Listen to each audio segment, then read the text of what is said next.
Welcome to the Community Advocate podcast. Today we're talking to Katherine Raskob, the CEO of the Fundraising Institute of Australia, about the skills gap being faced by not-for-profits and charities and what can be done to address this by boosting capability within the sector. Welcome, Katherine. How would you describe the situation at the moment?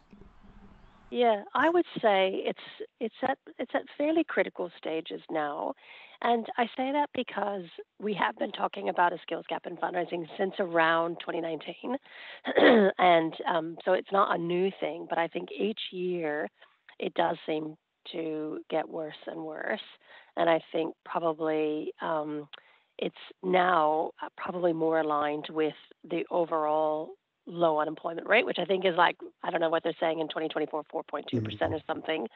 So I think, I think there has been for a number of years a skills shortage in fundraising, probably since 2019, but it's probably become worse, as well as, Owners that the sector's finding yeah. difficult to match. Yeah, so here's the challenge, and Greg, I think we might have talked about this once or twice before, but what's happened is that the number of donors is declining, and I think it was in the McCrindle report of 2023, there's about a 13% decline in the number of donors. So that, and luckily, like donations are keeping pace, mostly because the donors that are donating are giving more. So basically, and sort of keeping pace a little bit with inflation, although that's going to be harder as inflation continues to be quite high. So, so the funds available is probably being threatened. And at the same time, especially since COVID and with some cuts in government funding to charities, it means that there are less funds and the demand is rising, right? So, we've seen the demand rise since COVID for health and medical services. We've seen the demand rise in this sort of cost of living crunch period for basic services like food and housing. Obviously, there have been challenges as a result of natural disasters to the environment. This week alone, we've been talking a lot about a sort of domestic violence crisis. So we're seeing this sort of really difficult place where fewer donors, barely keeping pace with inflation in terms of the volume of donations, and then an increase in the need for services. And so that means that fundraisers are required more than ever, because what we also know is that around 80 to 90% of all donations come as a result of a fundraising ask. So a professional fundraiser asking an Australian to give. And so if you don't have fundraisers to do that, then there is no way that charities are going to be able to meet the increasing demands for services that are existing now. So that's sort of the challenging landscape. So in terms of the kinds of skills that are needed, like fundraising, as you know, I think we've also discussed this before, Greg, there's no qualification. You sort of don't go to high school and graduate and go, I'm going to be a professional fundraiser, nor do you go to university to be a professional fundraiser. And so, the challenge is it's not really a career path for people to think about how they want to be involved in charities and how they want to be a professional fundraiser. And obviously, FIA, as a training institute, we have courses and certificates and diplomas to be able to do that. But I think the challenge is we're not sort of like cultivating a next generation of fundraisers because there aren't really clear pathways to do that. And so that's a challenge as well. So people aren't thinking, oh, what are the jobs? But as the demand, for services and then, for funds to fund those services increases, we're starting to see that we're lacking in some of the key channels of fundraising. So, for example, there's always a high demand for digital and direct marketing candidates in fundraising. And in that case, either they come into the sector having got digital skills, or they've come from the for-profit sector and are able to transfer the skills. And that's fantastic because increasingly charities are fundraising organizations are relying on the digital environment to be able to capture the attention and imagination of donors and supporters. And then also the sort of the data and analytics skills that go up behind that, because, luckily, or similar to the for-profit sector, the for-purpose environment is sort of largely being increasingly driven by data. And so using techniques for data analysis, segmentation and targeting, those are all the kinds of professional skills that fundraising organizations need, just like their for-profit counterparts. And then the other areas are major gifts fundraising professionals.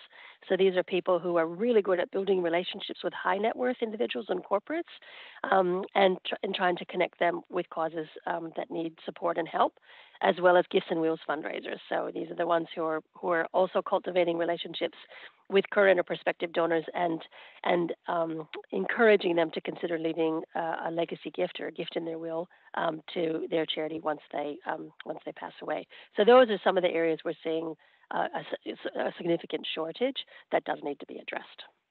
So as you just laid out, what the problem is and what needs to be done. It's just how, we address this, like how you, fill those gaps. Like it's very identifiable, the kind of things Yes. that need to change or Yeah. to be improved. Yeah. And there's competition between charities, and you've mentioned limited funds, but that exacerbates the problem. Like I'm always surprised by just how many groups and charities there are out there, all doing good work, as I wouldn't need to tell you, of varying sizes and what have you. But there is a lot of, I'm constantly coming across charities and NFPs that I've never heard of before.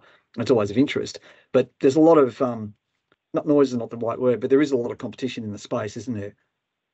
There is, yeah. So as you know, there are 60,000 charities registered Yeah. with the ACNC. I think probably half of them are fundraising in any significant way. So let's say it's like 24 or 25,000 Yeah. or something like that. Or not even half, right? So let's say that's a little over a third are Yeah. fundraising in any significant way. And so they would require professional fundraisers. And the challenge is like, when you're starting up, you probably need somebody who's quite experienced to be able to sort of establish programs for you, especially if you're a CEO or a board who don't have fundraising qualifications or experience. You're sort of at the ready. And then in which case, where do you get them? You have to take, they have to come from another fundraising organization, because that's where they've got the experience. So there is a bit of competition for very highly qualified candidates. And as a result, we are seeing turnover probably equaling the for-profit sector. I don't know what the current turnover would be, but let's say, we're seeing even in some cases, under 2 years potentially, where people are moving. And I think the challenge there is one of the misnomers about the charitable sector is that they don't pay well. There are small charities that can't afford to pay market rates for professional people, but the larger charities can and do.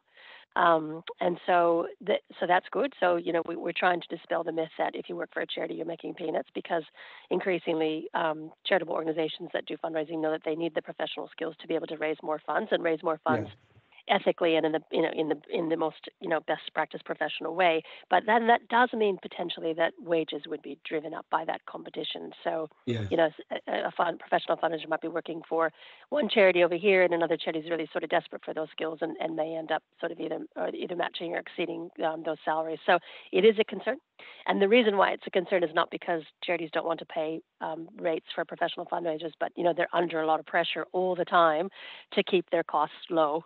It's really funny how we have these demands of the charitable sector. You can't spend money on a good CEO. You can't spend money on a professional fundraiser. You can't spend money on systems or cybersecurity or whatever.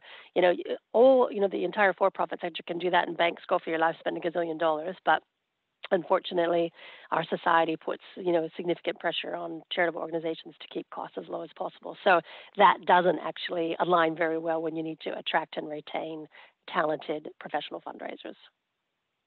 I know you addressed this just earlier in our conversation about the skills gap, but are there specific things, like if you can wave a magic wand tomorrow, that some of the things that need to be done to address the skills gap? Like I know you've talked about what in general needs to be done, but are there specific things that could be done quickly, like be it on a government level or the sector itself, that would help alleviate this? Like what would be say I think there are probably a couple of things we can do. One is, I think the charitable fundraising sector has a communications role to play, which is really encouraging people from the for-profit sector to consider a role in charitable fundraising. And probably the time is right for that, because we did see out of COVID, employees were starting to think about their jobs, right? And they were starting to think, well, if I'm not making a difference or making an impact, if I'm just sort of, just rocking up to work and take a paycheck to line the pockets of shareholders, that's not so, that's sort of not my true purpose. And I think we're seeing a younger generation of Australians who are increasingly interested in purpose. So I think if the sector could communicate clearly and in an emotive way how as an employee, you have a choice to go and work for an organization that aligns with your purpose and for the difference and change that you want to make and see in the world. I mean, I think if we could do a better job communicating that, that would be fantastic. And in fact, FIA have an idea for a campaign. We've been working with a partner to see if we can develop something, and it just needs quite a lot of media money probably behind to do that. But I think if we could actually make the case, make it in a compelling way to workers, employees in the for-profit sector, potentially that could help a little bit. I think government could help as well. I mean, you won't believe this, but this is what I discovered after I joined FIA. There's actually not a skill in the Australia-New Zealand classification of occupations for fundraiser. So it's called ANSCO, and ANSCO have skills, that journalist and, CEO and manager and all those ones. And when you go and say what you do or who you are, you put down your title, and there is a skills classification for it in this register. There isn't one for fundraiser. And as a result, I think a lot of the things that flow on from being a recognized qualification in the ANSCO register means that people aren't aware, or they're not programs, or, for example, the visa rules will be different because you can't sort of go back to, I'm applying from another country to come to Australia to be a professional fundraiser. So the government could look to change the ANSCO classification to include fundraiser as an occupation. And FIA, by the way, have been lobbying ANSCO to do that. We've been doing that for about 3 years, haven't had success so far, but we keep going with that one. So that is a government intervention. Yeah, that could make a difference. And I also think that from the charities that are hiring, it's also incumbent upon them to consider what are the skills that I need rather than what is the experience that I need. So that's sort of changing your perception that I need a major gifts manager, for example. I'll look for somebody who's done major gifts fundraising for the last 10 years. And that I think is going to be increasingly hard. So I think it's incumbent on the charity sector to consider what are the skills required of a major gifts manager. Okay, so it's relationship building, it's excellent communication skills. It's really good storytelling about impact. What about if I could find somebody who has those skills rather than has 10 years of experience as a major gifts fundraiser, and I could then train them? And I think we could do a really good job of attracting candidates with the right skills, even without the direct experience, and then bring them into our charitable organizations and then train them. And the challenge there, again, is that takes time and money. And as we know, the pressure to raise funds is sort of great. I think sometimes charities go, I just need somebody with the experience to get in and hit the ground running. But I would like to see us if we could change a bit more thinking about skills rather than the specific experience. So those are three things I think we could do. No, that's excellent. I mean, says me, but that's a good cross section too. Like three things off the top of your head that are very different, but that's why I ask it that way. Very practical things could be done, to change this space. And that's an interesting one about experience. I can completely see that, not having run a charity or any organisation like that, but that the tension between get in, got to get it done. But if you spend the time and they've got the skills, then they would grow within that organisation. That's right. And also, I was just going to say, we have been seeing quite a significant increase in the number of new fundraising employees taking our courses, and I think that's wise, because I think charities are starting to realize that they need to hire for skills rather than direct experience. And then when they come on board with their charities, they send them to our courses, which is like basics in fundraising or a fundraising certificate. And in fact, we have a couple scholarships going. We have record numbers of people applying for scholarships for those courses as well. And I think it's because and also attending our conference, which is also a training opportunity, right? I think because charities are now starting to realize they do need to do that. And the good thing is there is some education and training from FIA that can help them get those skills, further those skills and get the experience they need. Yeah, well, that's good that it's a cause and effect, that there's a destination where they can, people can do that. You did touch on the digital impact of digital transformation, but how big is this, and more coming down the pipe too, obviously with AI, and I'm going to the Info Exchange conference this week with colleague Max Schultz, and it's very much on the agenda. But Yeah. So you did touch on it, but it's going to get even bigger if we don't move I think across it. so. I think so. I mean, I think we've definitely seen a rise in the use of digital fundraising in the last, certainly since before COVID, and a lot of that is driven by new tools. Obviously marketing automation, some of the social media tools like Facebook fundraisers and challenges and things like that. So I think we have been seeing a significant increase in the skills required for those kinds of roles and the demand for those roles to generate increasing revenue for fundraising organizations. And then on top of that, yeah, I mean AI. How do you use it? How can it bring me efficiencies without, sort of like the need for a whole scale sort of change in my team? What are some of the risks? Risk benefit analysis, that kind of thing, and what are the ethical considerations in terms of using it and transparency with donors and supporters, and those kinds of things. So having some skills to be able to tackle those kinds of complex problems in a digital environment, I think, are going to be increasingly important. And the other thing is, sort of combined with that data thing, I mentioned the thing about cybersecurity. We've seen charities and organizations, all across Australia experience cyber attacks. And so, increasingly fundraisers, because they hold the data on donors, are either responsible or sharing responsibility for the security and the security of the data, privacy of data. And so I think that's going to be increasingly important, and especially if the Attorney General's Privacy Act review does culminate in changes where we will need to consider further how to meet the new requirements of anything changed in the Privacy Act. So yeah, I think that whole area is going to be really, really important. We're going to need people who have skills and experience to be able to meet the challenges and solve the problems of a new world, and even down to the CRM that you're using. Like a lot of charities might still be using older systems, and now they're moving to really sophisticated customer relationship management and marketing automation systems as well. So again, they need people who know how to implement those technologies and to use them, to their best extent or fullest extent in the fundraising efforts. As within our capability and investing in resources, then that's also a consideration, isn't it? The balance and how much totally. they spend. And I think it's sort of what that thing that keeps me awake at night, running the industry body for professional fundraising is, gosh, I don't know how you change perception of an entire nation. And obviously it's not everyone, but this idea that charities should starve, like they should not make investments. They should not, like if I had a choice to give, if I had $1 million tomorrow, I tell you what, I'd give it to the charity that spends makes an investment in a really good CEO and team who can make sure my $1 million gets used well and wisely for the most impact, right? And I would trust that charity can do that because they're, qualified and professionally trained and they know what they're doing. So it is really a shame that there's still, pockets of Australians, and this is not unique to Australia, unfortunately, it is sort of worldwide, that believe that somehow, charities shouldn't be allowed to make those investments or to